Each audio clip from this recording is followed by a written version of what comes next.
Free advice, would you like some free advice? Free advice forever. Whew. Good evening, advisees. Makes it sound like we're like meeting up in a group in high school, like all the advisees. Did you have advisor? Yes, I did. Me too. I didn't know that those were common. I thought they were universal. Really? But Did you get to pick your advisor? Sometimes, some years. In older years, we got to pick them. Same. Yeah. We also got to pick them until you were selected as a prefect, and then you were assigned an advisor. What's a prefect? Isn't it like a Harry Potter thing? It's similar to that. Yeah, I think it's like a tradition at those types of private Fake boarding universities, school yeah. type places. You have prefects, you have demerits. That's like your punishment. Did you have demerits? But no, but still, what is a prefect? A prefect is a person who is assigned as like a leader of the older students that can help younger students if they need something. Oh, okay. You're supposed to be like an example, and it's an honor to be selected as a prefect.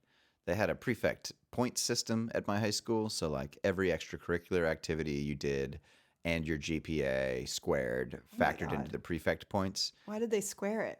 So that it mattered more as you got higher. Like a 99 was worth the jump from a 98 to 99 was higher than a 91 to a 92 or something. But if everyone's like, I don't understand why that would make any difference. Do you want to get into the formula? I'll explain it, but I think that most people are going to be like, oh, a couple math nerds. Let's put on some raunchy podcasts. We're talking about squaring on the Earwolf numbers. Network. Yeah, I'll explain what exponential growth is and why that would be useful in a formula But like, if this. everyone's going to rank the exact same, what's the difference? Not everyone's going to rank these. So, okay, there's a cutoff line that is determined based on they probably want a certain number of prefects, like say 25 of the seniors become prefects or something like that. There's a head prefect. So that's the person who got the most. the ladder of points. nerdy nincompoops. Yeah. Well, you might think that. It was a high honor. I get it. Yes, it was sometimes. It always was. But they had to square it just to make it like a little bit extra, like fucking fart smelly. With squaring the grade, I don't think most of the kids knew that your GPA was squared. I just am pulling that out of my memory chest right now. What else is in your memory chest? Plenty of things. Yeah, are you just what memories do I have? Yeah, is that the yeah, question I'm supposed to react to? Yeah, I guess, but like not all of them are in. Maybe the memory chest is reserved specifically for things that you like hold near and dear. I don't know.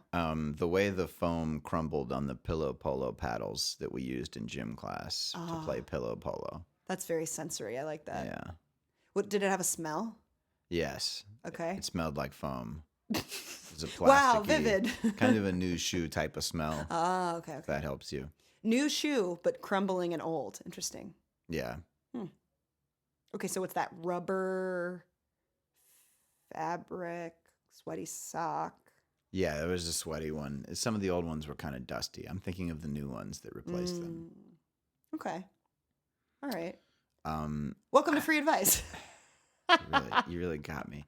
Morgan, we're going to get right into the question, okay? That was the What? point. Don't you remember last episode? It's a roller coaster Don't ride. you remember? We get right to the question, and then we can have our fun afterwards. Oh, my God. You've been trying to start with dessert. You've been trying to do upside down dinner time, and that we're not a vampire household, Morgan. My dad always said life's short, eat dessert first. And he would. He would go to restaurants and Your order father was dessert. a vampire.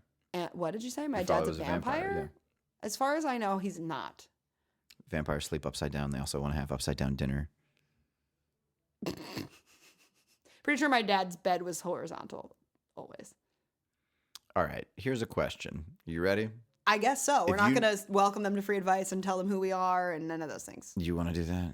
I mean, I articulated my desire to do it by doing it. Okay. But so, welcome to Free Advice, the podcast where we chit chat for 2 minutes and then arbitrarily decide to go into the question because it's a new format we decided on, but didn't really discuss. Do you want to stop this? Shut this thing down? No. Do you want to have I'll a double fisticuff down. fight I'll outside double down. right now? Oh, we're having our first fight right now. You want to threaten violence? Have we ever fought? Have we ever had a fight? We never screamed at each other. Right. We haven't gotten heated. Maybe there's like a cold thing said and then tension, silence for a couple minutes, and then maybe another thing said. But I can't even think of that. I don't even think, yeah. Maybe on the road trip to or from Burning Man is the time that I would have done that. Yeah. Sometimes it's more like expressing our needs like in a way that's like not because we're like tired, it's not as like careful as you might otherwise. And then it's just like, oh, okay, I'm responding to that. Or like, I don't agree, but like, whatever. I don't think it's ever escalated past that. We've definitely never hit each other. Do we, right. In anger. Do we think that's an indication of civility? Sure. Yes. I mean, do we think it's a positive indication for our friendship? Do we think there's like shit under the surface that we're not addressing? Yeah, maybe if we were closer, we'd fight more. Maybe if we just shared more time together and like had more common resources, more friction would occur. But like, we just don't hang out enough to fight. But we could get there if we. I think we've been there. We've hung out that much. We've hung out enough potentially to fight, but not for long enough. Like not for a long enough era. Yeah, that's what I think it is. Anyway, that's Rob Zaleski. I'm Morgan and that's Beard. Morgan Beard over there. I wasn't sure if you were going to play along, so I was going to intro no, myself too. I got you. This is the podcast where we, again, talk for 2 minutes and then jump into an advice question for free.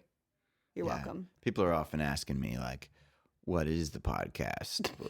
What is it? Are people supposed to take you seriously or are they supposed to not? And I'm like, well, they're supposed to figure that out for themselves. Sometimes they are, but definitely not all the time. Right. And if you need your hand held through that, go back to watching Sesame Street, where you can take it all seriously. And they make that very clear. Mm-hmm. They're not going to do any sarcastic irony or anything. But, we throw some fastballs, we throw some change-ups, and we throw some curveballs. I think there are light moments of Sesame Street that are not to be taken seriously. I think they cut up a little bit. Okay. Yeah. You got me. My study of Sesame Street is slightly closer than yours, perhaps.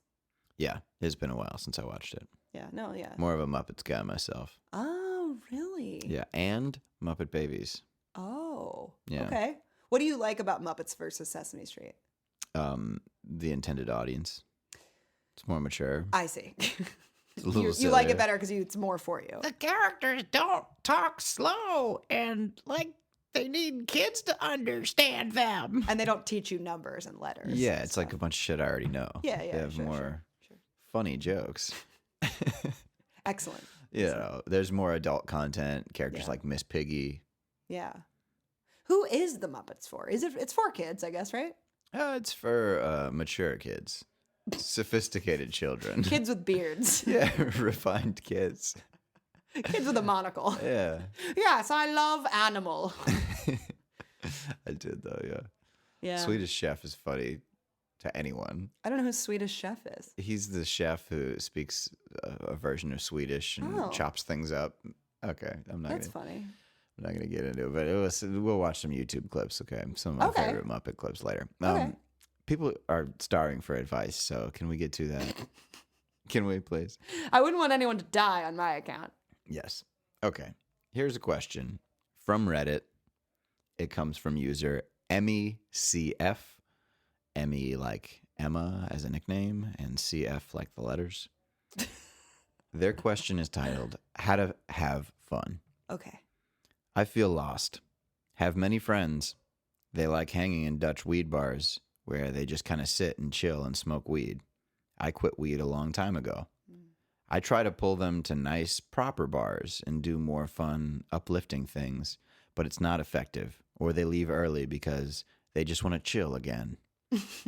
I go to clubs with friends from time to time, but it's pretty underground and they all use drugs. I love the music, but I'm tired of going to these things. So lately, I've been doing vidya and DJing in my room by myself. I'm bored. I feel limited. I want to go to rooftop bars, like pick related. I want to meet people, dress well, get drunk, connect, have lunch with some people I can relate with. But how? Where do I start? Is there anyone here that can relate? Interesting. Yeah. Interesting. So it feels like sort of the subtext of the whole post is this person wants to feel related to. Yes. Let's start with that. Yes, I can relate to feeling like you're stuck in a pattern with a group of friends that you no longer are enjoying the activities that you're doing with them. Yeah. And you still feel loyalty towards the people and affection for them, but you recognize that, oh man, this thing that we do, this routine is not, these aren't my values anymore. And that's a part of growth. That's part of the growing pains of switching up your priorities. Totally. And it's so tempting to be like, well, I just want to take these same people and drop them into like the social setting that I prefer. Yeah. Like the what they call like a proper bar, Right. rooftop bar, whatever, lunch. And so I think that there's probably that temptation, like I said, of wishing that you could keep the same people and just sort of rotate the wheel of the things that you guys do together. But, if it sounds like you've tried that and they're still drawn to doing the thing, going back and smoking at the cafes.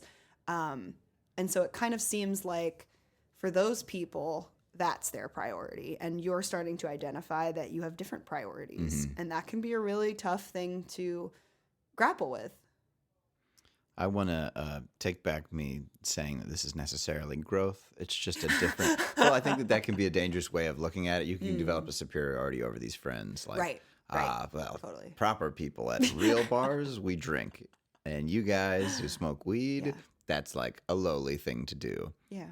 I don't think that there's really an inherently one is better than the other. Just a fork in the road. Exactly. Yeah. I have seen this division, though, amongst social groups, that there are the drinkers and the smokers. And, like, I have the theory that alcohol turns the volume down on the world and weed turns the volume up. So, like, a place that's really crowded and loud, if you're high, you might not want to be at that place. But if you're drunk, oh, great. Yeah, keep it even louder and more crowded.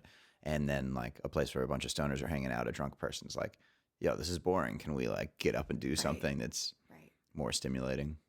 Yeah, that's a really good theory. And so I think it's interesting to, kind of reflect on what are my preferences and where are they coming from? What kind of energy, am I wanting to immerse myself in when I'm in this state, or just being sober, because people want different things. And it's not better or worse, just like you said.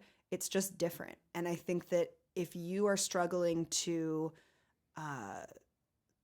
get value out of the experiences that these people have decided are now, is now their priority, like you're doing, it's up to you to go for the activities that you do want to do. And unfortunately for now, the price you're paying is that you're doing them by yourself. Yeah. But, of course, the suggestion that I'm kind of tiptoeing up to is that, it's important to find people that do want to do the same thing so that nobody feels like they're really compromising, because everyone has, everyone works really hard. Everyone, wants and deserves to live the kind of life that they want to live and recreate the way that they want to recreate. And it's really unfortunate that there's this group of friends that you really enjoy or, you have this history with, and to have to kind of let go of that by prioritizing a different type of activity and maybe finding people who prefer that as well. Like, that's really hard. It's giving up a lot.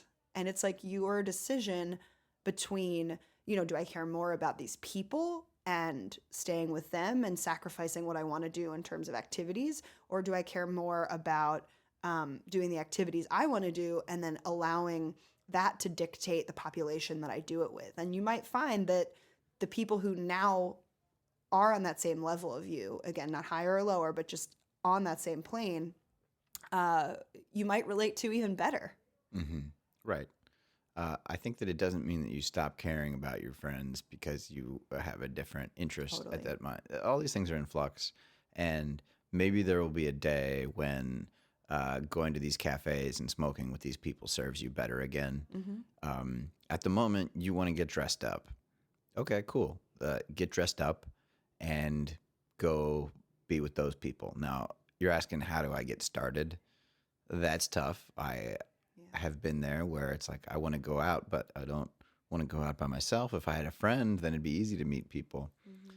I think if you pick a location that seems like, oh, that would be a spot where I would like to be with those people, just going there with some type of a mission. Give yourself a goal of like, okay, I'm going to write an article about it's something about the place, like people's favorite drink here. Give yourself any kind of dumb conversation starter, just an excuse to start talking to people if that's a hurdle. And then just approaching people and asking them like, so I'm considering writing an article about this place. Like, how did you find out about it? And then if they press further about what's this article, be like, honestly, I just came up with it to talk to people, and people will be, I think, usually amused by that Actually, kind I'm of honesty. just insane. Right. Well, everybody's a bit insane, and like, if you could laugh at yourself, be like, I've just struggled to initiate conversations with people, but look, now we're talking. Hooray. Yeah, no, totally. I'm totally fucking with you. Yeah. I am someone who loves doing things alone. I just went on like a 4-day trip by myself and just had the best fucking time. Because I've talked about it on the podcast before, like how, I'm going to movies myself and doing all these different things. And there really is a hurdle, even for me, having done this a ton of different times and trusting that I will meet people or I won't, and that doesn't matter. Trusting that I will meet people will like me. There will be an initial awkwardness, but I'll have to get over it. Like, even knowing all of that with prior experience, there is still a huge hurdle to get over in terms of it's not the norm socially. And if you're going into a social setting to try to eschew, is that the right word? Yeah, avoid. The social norm, you're making yourself really vulnerable. And that's terrifying because you're thinking like, oh my God, is someone going to conclude that I don't have friends, conclude that I'm a loser and, not worth talking to because I don't already have someone I'm going there with. Right. But that stuff is all just narratives in our head. And I often feel the most confident when I go out by myself because I'm not like beholden to doing anyone else's idea of like what a good time is. Like I can be like whatever version of myself I want. And I think for you, starting to step into who do I want to be? What kind of activities do I want to do? How do I want to meet people and connect? I think that's a really would be a really valuable fear for you to focus on overcoming. Mm-hmm. Here's a dumb metaphor. I love it. Hanging out with people is like a sporting event. And you wouldn't just step onto the football field suited up, having not done a single day of practice first. So what's your practice? Doing the stuff you like by yourself. And then, go see the movie by yourself. And then by the time you go see that movie with somebody else, you will have already come up with all the great little comments to make at the right moments in the movie that'll seem like it's the first time that you're seeing that movie. And they'll be like, wow, this guy's clever. You must be a professional football player. Yeah, exactly. You might be a professional footballer. Just because this guy's in the Netherlands, so he probably thinks we're talking about like footy. You can even predict things that are going to happen in the movie and be like, see? Yeah, just go out and be a smartass. No, what do you think it means rooftop bars that are like pick related? Do you think that's like film stuff? I have no idea. There was another thing in that question that was like Vidya, and I was like, what in the fuck is Vidya, that? I assume lately I've been doing Vidya and DJing in my room by myself. I think Vidya is playing video games. Oh. Or it could be watching videos, but okay. Vidya Okay. Oh, it's like and shorthand DJing. for those activities. I think it's probably video games. Okay. And DJing meaning mixing. Yeah. Oh no, I got DJing. I'm good on. Yeah. Okay. I think it's listening to music. Yeah. Maybe with the record transitions and scratching and stuff, but Sure. probably not. Probably just playing music. Sure. Hanging It's out interesting. alone, Yeah, spending it's interesting some downtime 'cause as we would. some of those activities, lend themselves more easily to like participating in them with a group. DJing specifically, yeah. But like playing video games, also it's hard because in order to have someone over to do something like that, you have to have kind of slightly a more intimate relationship. It can be hard to, it can be easy to go out and have, kind of a like, oh, let's get brunch together. That's a very sort of like level 1 friend ask. But like someone who is comfortable. Come back to my place. Play Mario Kart. Yeah. You got to be on a different level. And it can be hard to like climb your way up that ladder to get comfortable enough with someone that you're like put on your gym jams, come on over. I'll be honest. I tend to try and start people at that level. At video games. I recognize when people are resisting Uh-huh. to that, especially women, because they're like, "Oh, this is probably a sex request." I'm like, well, I just don't want to eat out at a restaurant. I'd Yeah. rather like cook the food. We're Yeah. just gonna be more comfortable at my apartment. Trust me. Yeah. So I do often try to get people like.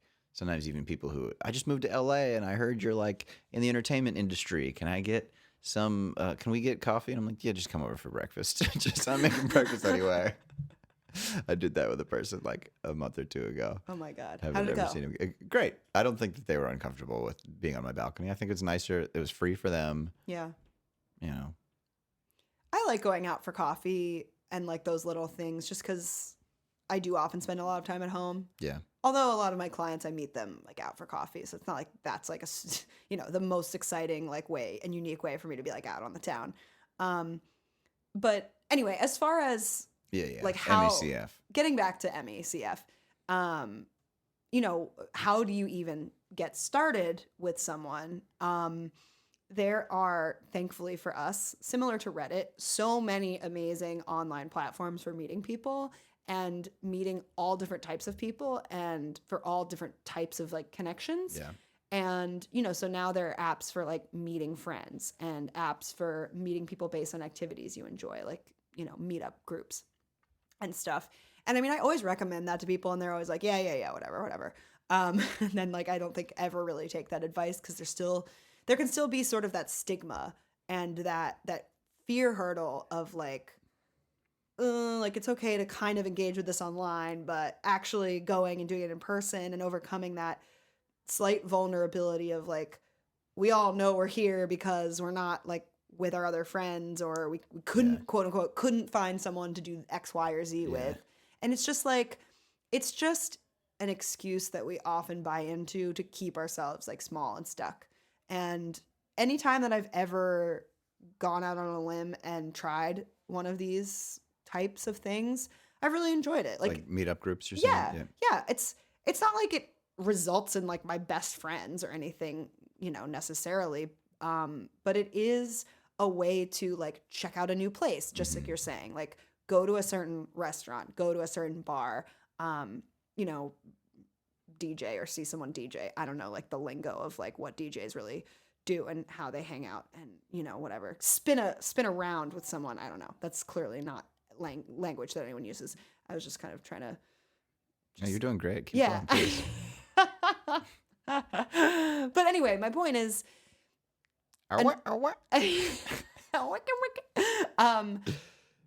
Think about it like, this doesn't have to be my next best friend. This is just an avenue for me to have an excuse to just sort of like I'm writing a story about this kind of entry way. It's like, it's just giving you a container for doing something that you already wanted to do. It doesn't have to result in anything specific. It doesn't have to make you new best friends. It doesn't have to replace your old stoner friends. It's just a way for you to practice, to dip your toe in the water of like, how do I make new friends? And how do I find people that enjoy the same things as me? And you might meet someone who you would consider seeing again, and they might introduce you to their friends. You might click better with, you can kind of like hippity hoppity, like through I'm really regretting saying hippity hoppity. But I'm imagining like Tarzan swinging on different vines, and you choose one vine at first that's like, okay, this is the most appealing option I have right now, or my only option. And then you see a different vine and you're like, oh, actually that'll be great. And whoop, and you go over there and you grab that one, and you just kind of keep going and like trading up until you find people that really do fit. I think that's great advice. Yeah. Thank you. I felt real lost in the middle there. No. Every once in a while I start down something and I'm like, where in God's name am I going with this? You're doing so good right now. Thank you, All the honey. DJing stuff is good too. When you're meeting people like this, it's important to express it to them that you'd like to hang out again, or just that you liked them and more than a passing conversation's worth of talking. And so ask yourself, if what would I like a person to ask me if they wanted to be friends? Yeah. And like, write that down or say that out loud to yourself, and then say that to people that you like. And if they're like you, they won't mind the way that you're expressing that, whether that's just like, hey, I enjoyed talking to you, and I'm looking for friends. Can I get your number? Whatever that is. If there's a ambiguity about dating around it, or you're uncomfortable about like whether this seems like you're asking them on a date or whether it makes it seem like you're gay or straight or something that you're not, then you can be explicit about that. But that's just one of the things that I've used to talk myself out of asking people for information, is that they'll think that it's this other thing. And the other thing I've seen a lot of people do is like specific, like think of something specific that you want to like invite them to or connect on at a later time. So it's not just like, can I have your number? It's like, oh, actually I'm doing this other event or trying to check out this other thing at this time. Like, would you be interested in coming with me? Let's exchange information or whatever. I heard about this DJ that is similar to this guy. Have you heard of? No, you haven't? Oh, okay. Give me your number. I'll send you Swedish info. spins a lot? No, it's not Swedish. What is it? What country are we in right now? The Netherlands It noise. seems like the Netherlands because they have the coffee shops. Okay. The weed. The vidjas. Vidjas, I assume, is video games. I think another thing is if you're finding yourself comfortable in that routine of vidjas and DJing at home, challenge yourself to go a week without those things that comfort you in your solitude, and you'll get bored, and that boredom will motivate you to go someplace that's maybe a little less boring. You might make friends in unexpected places. It might not be the rooftop bars where everybody's dressed up, but if you do want to go there, that's great. Then go do them. But if it's difficult to do that alone, you can give yourself a mission, like I said, or try other things that are not as hard. Maybe an exercise class. Sports are a great way to meet people. Cultural events, gallery openings, Totally. And they art often exhibits. have wine if you're and They often have people wine. get dressed up. Yes, if you want to drink, there's plenty of drinking. I don't know what city you're in, but I'm sure that there are some cultural events, the theater, the less conversation in that than in like an art gallery. But these are places you can go and meet people. Yeah, totally. The other thing I wanted to say is that rooftop bars, or really any place that has a bar, even a restaurant that has a bar, like that's to me an easier way of going by myself somewhere, because if I sit at the bar, I'm guaranteed to at least have the option of interacting with the bartender. Yeah. And it feels a little bit easier than like sitting down at a table and eating alone. Yeah. It's socially, it's just a slight turn in the direction of social acceptability. It's expected that other people will come up and sit near you at the bar as space fills up, but at your table, it's and like, being next to someone, and facing the same direction, often sort of eases that transition between I'm not talking to this person and suddenly we are talking about something, because we're looking at the same things. We're, similarly engaged. Yes. Yeah. And even if you don't talk to anyone, like sometimes sitting at the bar just feels less lonely. If I'm traveling by myself and I, go somewhere, I will definitely choose to sit at the bar just to feel a little bit more like connected, even if I'm not trying to necessarily like socialize or strike up a conversation directly. It feels more like you're eating with people. Or restaurants. You know what you could also do? You could also look at restaurants that have communal seating. Yeah. There are some restaurants that have like those long tables where everyone's like sitting together. I mean, chances are you'll be sitting with people that are wanting to have their own kind of experience. But again, it sort of lessens the threshold. I've never been to those really, but that sounds cool. Yeah, it's fun. Unless you're going there like wanting to have like a private, like a first date, which I've definitely done before. Don't go there. Yeah. So let's say that this all goes according to plan, that you meet some new people at rooftop bars or that like going to rooftop bars and you're going to them with them. You all get dressed up together. You have drinks together. And you're feeling guilty about the invitations you're turning down from your stoner friends to go hang out at the cafes. Take an inventory of which of them you like having a personal relationship with, and invite them to do one-on-one things Yeah. This is where being a good host is very valuable, in that you can set the terms of like, oh, let's meet up for a meal that I'll cook you, or let's play this sport together, or let's like go do this thing that we do have a shared connection on. Even just going for a walk, and if it's somebody that you like to talk about your relationships with, or feelings, or career ambitions, or whatever you've related to about with that person. Yes. Keep that alive. And don't think that just because your like primary social scene has shifted that you have to abandon those people that you want an individual connection with. Totally. I'm so glad that you brought up connecting with them individually, because I often find that people are so different in, our group setting versus just one-on-one. And it opens up the library of like, what are the options for how I can connect? What dimensions can I connect to this person on? Whereas in a group, even in the most wonderful, well-intentioned group, there's, you're often subject to groupthink of like, okay, we all feel this way, or, there's this dominant sort of culture that emerges in a group. And it's not, positive or negative.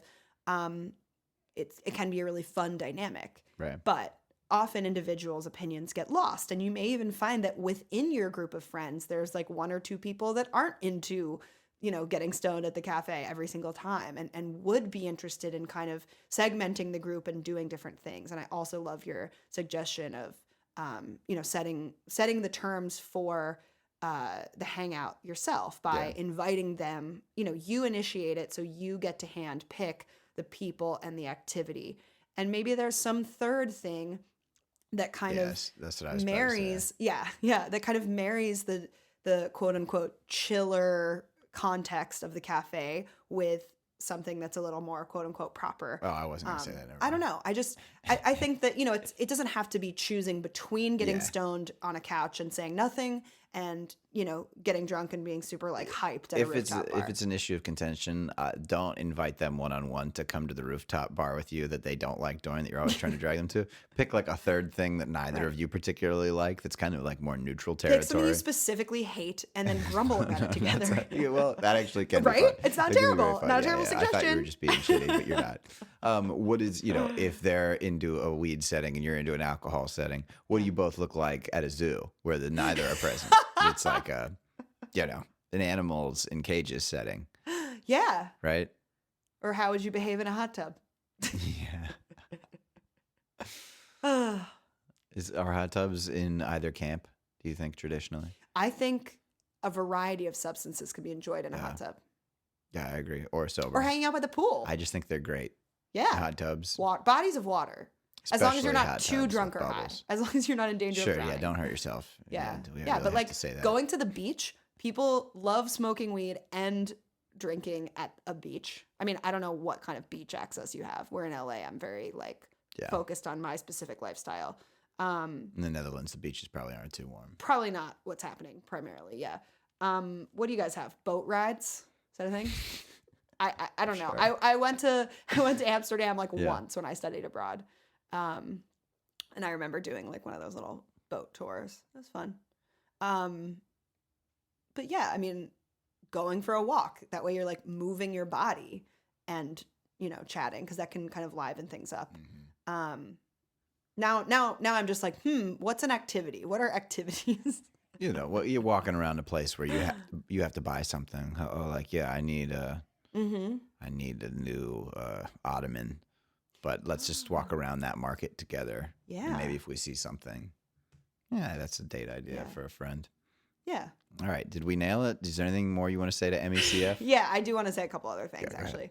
Yeah, I think I want to kind of talk more generally about the mood state that this person might be in. I want to say, as I often like to, good for you for trying to communicate what your needs are in your friendships and get specific about how to maximize, your recreation and who you spend your time with. Because, so many people are just, complacent, do what they do, and don't bother to ask, how can I actually make this better and work better for myself? And so the fact that you're investigating this at all and trying to connect with other people over it is fantastic. Like, it sounds like you are someone who is so well equipped to go out into the world and make connections because you're already doing it.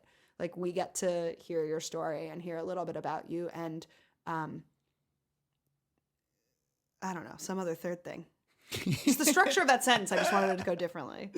I don't know. But fucking congrats on that. Yeah. Good work. You're going to do it. You're going to find your people because you're trying. And so you can't help but do that. I'm all about the like putting your intention out there or whatever, being really clear about what you want is the first step towards actually getting it. Mm-hmm. You know, whether it's like the universe going, boom, here you go, or just, you know, you've dog-eared that point. And so you are now much more likely to be looking for it. Mm-hmm. And so therefore you're much more likely to find it.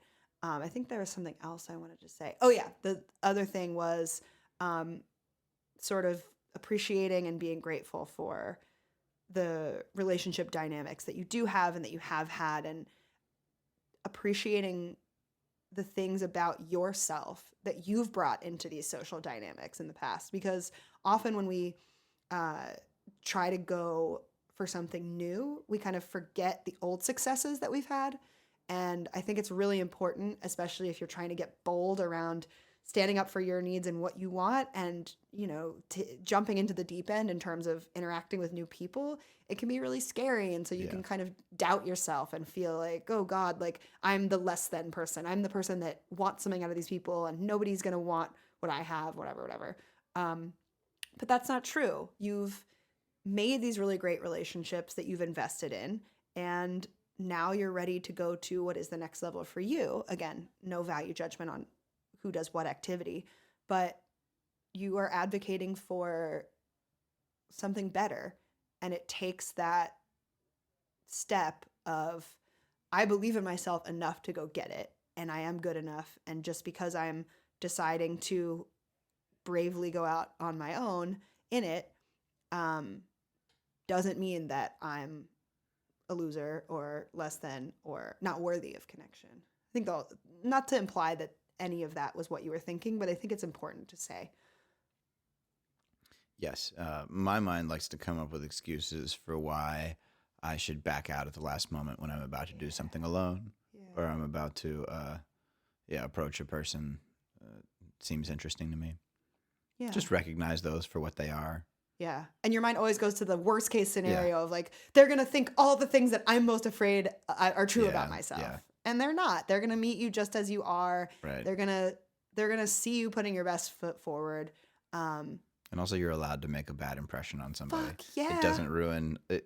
Others are not a single mind who, like, if you fuck it up with one person, then everybody else Everybody knows. Exactly. Like, give yourself permission to do that, and I think that you'll form stronger relationships by just like totally being yourself and allowing people to reject that. Yeah, and the right people won't. Yeah, exactly. Those who mind don't matter, and those who matter don't mind. Beautifully said. I think I flipped it backwards. You're supposed to say the other one first, but listen, I'm impressed. Thanks. Mm-hmm. Well, you must matter then. To you, for sure. Yeah. For sure. Because you don't mind. Yeah. Great. Good luck out there. Yeah. Go have some fun. Yeah. Enjoy yourself. Yeah. All right. That's EmmyCF. You ready for another question? Oh, my God. Oh, yeah. That's right. Double free advice this week. This one's from Keonsumm, Keonsumm, on the Reddit advice subreddit. They ask, am I wrong for not wanting to date a girl because her voice is too deep? I'm attracted to soft-spoken girls. How deep is too deep, Keon? How deep is too deep? That's what I need to know. As a deep-voiced woman, I need to know these details. Yeah, so how does this feel for someone to ask about a feature of yours that they don't like? It feels fine because I'm aware that I have a deep voice. No one has ever told me it's too deep, I wouldn't date you. I'm sure it happens, though. You know what I will say is sort of an equivalent of this. I am kind of a height snob in the guys that I date. Yeah. And the reason is because I like to feel small. I like there to be that differential. And I think that with this person, He likes to feel low pitched. yeah, or he likes to feel like he is Threatening, more yeah. masculine on Yeah. the spectrum of like how someone Sonically, speaks. yeah. Sonically, exactly. And so, you know what? Honestly, like no judgment. I totally understand. I think that you have to go out and find what you're excited about and attracted to, and you may stumble into someone who has a deeper voice than you would have anticipated that you'd be attracted to, but you like the rest of the package and that changes your mind, or that may never happen. I will probably never date someone who is 4'11". We're allowed to have things that we're attracted to and we aren't, even if they come from bullshit our cultural fans shit. just hit unsubscribe. I'm sorry to see you go. It's been real. We can be friends or not. But my point is, I mean, it's up to them. It's up to them. I'm Yeah, willing. yeah. I'm of course willing. My point Okay. is like, my point is that, what is my point? Why don't you tell me? I think the broader point is people are allowed to have sexual preferences. Yeah. And they don't have to be based in logic. Yes. You get away with They that. never are. A lot of people are trying to present a very presentable version of themselves these days on social media. Just we're in a much more visible culture, and so you don't want to come off as discriminating, but people are allowed to discriminate in their sexual preferences and who you want to date. There are people that take this too far for their own sake, though. There's no limit that you have to stop for somebody else's sake. You know, if you don't want to date men under 6'10", then Morgan, you're welcome to have that preference. And maybe this guy only wants to date a real squeaker who's like in the 10,000 hertz plus range. Yeah, exactly. But if you don't actually encounter people regularly who meet those criteria, and then they're not attracted to you. Yeah, and like the one that you meet isn't, just because they're your fetish doesn't mean that you're theirs. Right.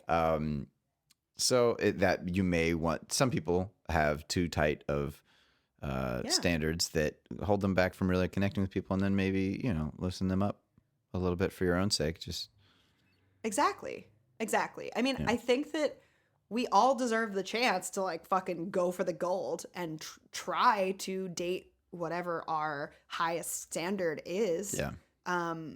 Yes. However, there may be times when you get the feedback that, okay, either that doesn't exist, like when you're searching something and you try to put too many filters on and it's like 0 results. So if you're going out into the world with all your preferences and getting 0 results, eventually your need for connection probably is going to overcome, and you're going to have to drop a couple of those filters, and you'll find out like what's important to you, what isn't. Yes. And the more that you put yourself out there in a way that's open and vulnerable and non-judgmental, the more you might be surprised by who actually ends up turning you on or pressing this or that button. And I don't know what your other preferences are, but I mean, I think dating someone who is a little softer spoken, has a higher pitched voice, that's not that hard to find. Yes. And you're not a bad person for feeling that way. Exactly. It's completely fine. Yeah. I agree with you. Yeah. And so I wonder what you're looking for in asking this question. Is it permission to have that preference? Is it a desire for that preference to be changed or proven wrong? Get honest with yourself about, what kind of validation are you looking for in asking that question? Because as far as we're concerned, go out there and, date the highest, squeakiest mouse you can find. Or if you find yourself attracted to someone who doesn't fit that bill, or whatever you're trying to, like, see where you can push those limits of your comfort zone or your attraction zone. See if you can gradually add helium to the atmosphere in the rooms that you're in with them, and then their voice will just naturally rise. Yeah, fuck yeah, good idea. Yeah. Good idea. Are you sure this doesn't turn you on? Are you sure this doesn't make you very, very horny? Are you asking me or our listener? I love low-pitched girls, but that's, I'm super gay, so that's why. Girls with balls, ideally. For Yeah, you. Yeah. No, I've never. I think high-pitched voices are more likely to be annoying to me. Me too. I Yeah. do. I can think of a number of girls with low voices that I found attractive. Yeah. Yeah. Yeah, to me, Does make me gay. yeah. I guess to me, I prefer lower pitched voices because they're Yeah. more masculine, and so Obviously. well, I've made it pretty clear on this podcast that I'm heterosexual. So No, but I'm just saying, like, it could be a feature that indicates something else to you, like other not just obviously the way to go for. What I don't know what I was saying. If I could go on. yeah, there's some like music happening around us that's very bassy, and so it's like this underlying vibration underneath everything that we're saying, and Super masculine. it's very masculine. I'm very turned on right Yeah. now. Yeah, I think we tackled that one too. I mean, there was less to it, so there were a few less pieces to kind of put together. Oh, I knew what I was doing and Yeah, picking no, that smart, one second. very smart. But the general topic of am I wrong to be Yeah. unattracted, to not want to date somebody Yeah. because of X quality of theirs. Follow up though Yeah. is if a person asks for an explanation for why you don't want to date them, and it's a quality of theirs that they cannot change versus one that they can change, is there an ethical difference in reporting that to the person? Like if it's something that someone can't change, I don't you think it see me matters. shaking your head. No, it doesn't. You should always just tell them why. Oh no, I guess my point is like that person shouldn't. If it's just because it's changeable or not, that doesn't change the fact that that person may not want to change it. Because you're more. Right. It puts the onus on that person, I guess, to go like, are you gonna change this for me? Like, maybe not. Yeah.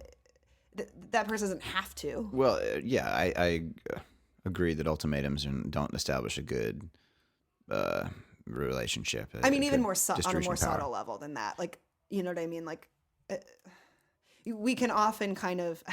I mean, I just got out of a relationship where I was desperately trying to change someone, and so I think I'm very much in that mode of like, don't try to change anyone under any circumstances.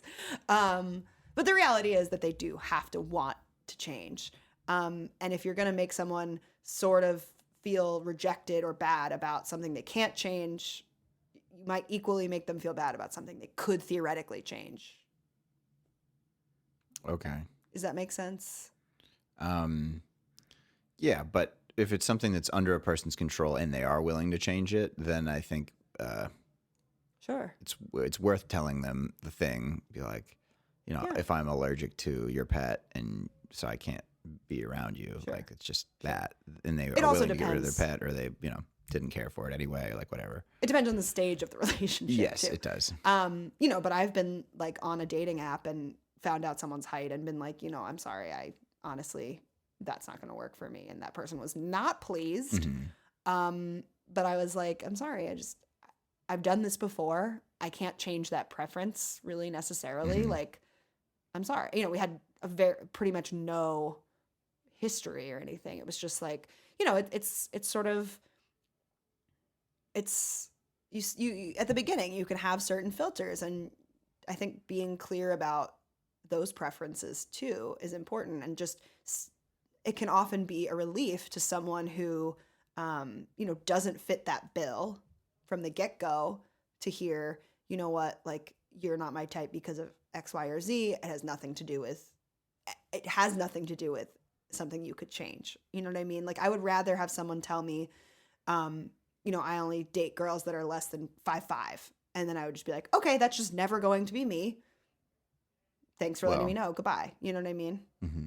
If someone really likes short girls, where you get into danger of pissing someone off is if that person doesn't feel good enough for being that thing. Like, I only date people who are born women. If I say that might piss off somebody who became a woman later in life. You picked a really I know, I did it on intensely purpose. thorny example. Oh, I know what I'm doing here. I think you have the right to do that, but I think that in that case, you should probably be examining, like, what does that mean for you? Like, what is the difference for you? What is the hesitation for you? Because obviously to that individual, they feel like, no, I identify as a woman. And so therefore I am a woman, and like your distinction on that is just kind of like arbitrary to me. And I'm not less than because I was born into this or that. And again, it's their own opinion of themselves that kind of colors how they respond to it. Like for me, I love being 5'6". It's an average height. It works for me. I've never run into any problems with it. I don't have any shame about being that height. There are some years where I wish I was a little taller, but someone telling me, they wouldn't date me because I'm 5'6", I'm like, fine. Says more about you than it says about me. It's not something that you've been discriminated against historically for, right? Correct. So if it's something like being trans, and that is a point of pain already in a person's life, it's basically that person's security with that feature. Exactly. You bringing that up or not, it should be determined by if that person is secure with that thing or not. Right. So if that trans woman is like, totally, I get it. Like, I would rather be with someone who fully accepts me and doesn't see a distinction there. I want to find that person. And I don't have a problem with what I identify as, or, the body that I have, kind of fine, go fuck yourself. Great. But yeah, I mean, the fact that there is that potential history of discrimination and bias and, probably getting rejected and discriminated against in different contexts, depending on how well they pass. There's just so many different dimensions on which, like you're pointing out, that there's potential for pain, that maybe more likely that they would react negatively because it's something that it's a wound. I don't know if either of us has the oppressed person's credentials to answer this, but do you certainly think not. that there could be a point in a relationship where it's more offensive for someone to, in your mind, lie to you and say, no, it's for some external reason. It's not because you're in a wheelchair that I won't date you or whatever it is, where it's like you believe that they're trying to protect your feelings and you're like just annoyed or disgusted. Like, why don't you tell me the truth? I'd rather just hear the painful thing of we both know that it's because I'm trans or because of some other thing that is to them probably the reason. And then you should be honest. I pretty much have zero tolerance for dishonesty. Yeah. At any point. So I don't if I find out that someone is like willfully withholding information from me and speaking to something that's not true. Out of an intent for kindness, somebody not sharing the entirety of their feelings, I feel like you must have some room for acceptance of that. It's different, of course. It's different to I would think it's different to lying. Well, it's like, where's the line between like selective withholding and lying? Mm-hmm.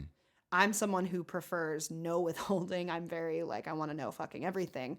But sometimes there are things people haven't fully discovered for themselves, and I don't think that's lying to withhold it. But me personally, I want to know. I'm trusting you to tell me all of the relevant pieces as far as you know them. It's like on a forum where it's like, to the best of my knowledge, this is true. Like, that's my expectation. I think that generally that's your principle, but there are exceptions to that. There are times you don't want to know things. Are you thinking of something specific in my life? Yeah, I'll tell you afterwards. Oh, okay. Joe Rogan does this all the time on his podcast. When he's talking about another comedian, he's like, I'll tell you later. Is it boundaries? Well, now I'm like, I want to play this guessing game. No. Is it boundaries within a romantic relationship or parental or friendship? Romantic. I still want to know. I'll tell you after. You got to be patient. What if we cut this part and you just tell me now? Nah. This is good. This is your work. Dick. This is my work. Okay, we've gotten off on a tangent that no one gives a shit Just in about. case that was mumbled over and you only caught part of the audio, Morgan was calling me a little dick. She wasn't saying that I had a little dick. So if you're listening and you're considering me as a sexual partner, don't. His dick is normal and great. Yeah. Thank God. Okay. Everyone heard that part, right? Great. Normal and great. Okay. 5 stars. Yay. Would put inside and again. 5 is the max. Just so you guys know. It's not like 5 out of 10. It's not like a 10-star system. It's not like 5 stars in this galaxy, which we all know. It is has- exactly 5 stars. Great. 7 when erect. Wow. Just kidding. I don't really remember. Yeah. I didn't have a ruler on that day. Oh, I see. You're making an inch joke now. Yeah. Did we exhaust this topic? I think it really is interesting, and you'll get a lot of different responses out of people about when it's right to be honest with a person about what things are off topic or off limits from telling a person. Like, no, I'd never tell a person if it's like their smell that's the reason, or like, having too little of a dick. Like, if you date a guy who has just too small of a penis, and that's really just been a problem for you that you can't overcome, is it helping him to tell him that? Is it kind to not tell him that? Is it something that... Yeah. It's really... tough. Also, you have to take into account the feelings of the person who's doing the telling. If it's very uncomfortable, if it's extremely uncomfortable for you to share something, do you still have that burden of being honest with a person for their sake? Like, do you have to go through that for their sake? In the matter of dick size... Okay, that's just an example, but you've got... But specifically dick size, Okay. You boys are so sensitive It's about a it. It's a good example, right? It's a really good example because that shit will like fuck you up. Oh yeah. Yeah, that I've dated so many men that are like traumatized by certain things that women have said about their dicks and in all kinds of dimensions. Yes. We've been a bit brainwashed by porn. Let me just say that my generation, more than any other, has exposed from a very young age to like... Yeah. Women see other women's bodies in swimsuits in other settings, but guys don't really see each other's hard dicks that much except in porn. And in that case, it's like a very skewed portion of the population that's represented. And so, because of porn, higher and higher rates of erectile dysfunction. But anyway, that's a topic for a slightly different day that isn't today. My point next is... week on no, Free I'm Advice. not going to tell some guy... What? Next week on Free Advice. Next week. ED, the truth. Yeah.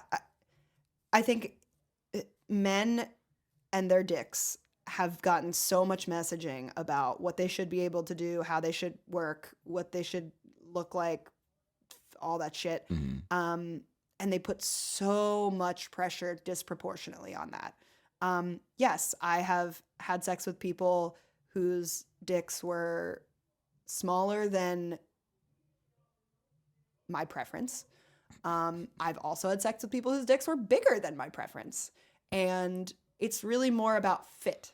That was very tactful Thank way you. of presenting that. I appreciated it. You're welcome. I mean, that's not the right response to I appreciated it, but whatever. Fuck it. I'm trying to make a point about dicks right now. Go ahead, go for it. No, I would not tell those people I'm not going to date you because your dick is too small. Mm-hmm. I would... I mean, I've had very satisfying sex and sexual encounters with people who, again, like had dicks that were smaller than my preference. I've also had really unsatisfying sex with people with great dicks. Mm-hmm. And it's not a one-to-one indicator. That's definitely the message that as a society we should be broadcasting. The counter program is that like dick size is not the determining factor of sexual experience. But again, so given, like we talked about earlier, how people respond to your honesty is based on how they feel about that thing in particular. Yeah. And so specifically with dick size, I would not... You that's can an assume area that where, guys are largely insecure about that. So it's one that... Yes. Can you think of other areas that... topics that people would be insecure about that fall into that realm? Well, I mean, I think the converse would be like women being bashful about like what their pussies look like or smell like or... taste like, or their boob size, butt size, all that stuff. I mean, I used to be really self-conscious about all that fucking shit. Oh my God, it was like, I have the most problematic body on the planet. But I now realize like I don't. And the sexiest thing always is just confidence. And so the more that you can focus your energy on developing and cultivating a confidence with your body and a security in your body, that's going to serve you so much better than walking around like you have to excuse yourself for having a certain rack or having a certain ass. It's like, you have the unique ability to give someone a certain type of love, a certain type of compassion and fun and spice. And, you have your own cocktail of what it's like to be with you, like sexually, platonically, whatever. And so get curious, find out what that is, and just be that as 100% as you can, because no one else is going to be able to be you as well as you can be you. So you're going to be the best you, but you're not going to be the best Cindy from accounting. So the more that you can stop looking elsewhere for what should I look like and start looking at yourself for what do I like about myself? What can I emphasize? The less you're going to be wounded by someone going, oh, well, your voice is deeper than I would like. Yeah. Because you're going to be like, okay, that's fine. You know what else I have going on? Lots of fucking shit. Right. It still might hurt, though, if that's the person Totally. that you have your Of hopes course. hung on. And the thing is, though, there will be another person. There always seems to be another one that comes along. Yeah, but it's like it's not black or white. The more you are secure in yourself, the less those things will wound you. Yes. But that takes time, and that probably takes getting hurt and learning from it. And never will I ever tell someone that they don't have the right to be like hurt about something. Hearing shit about yourself sucks. Yeah.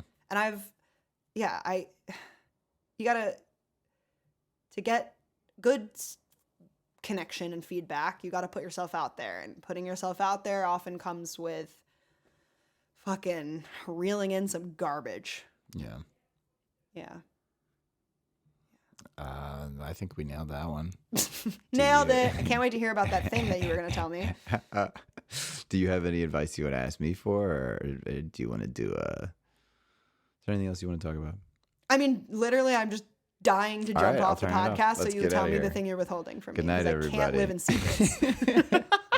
Morgan's going to work on this. And if you have any requests for advice, go ahead and give us an email at freeadvicepodcast@gmail.com. We cannot wait to delve into your weirdest, grossest, spiciest, scariest questions. We are here for it. Yes. Good night. We love you.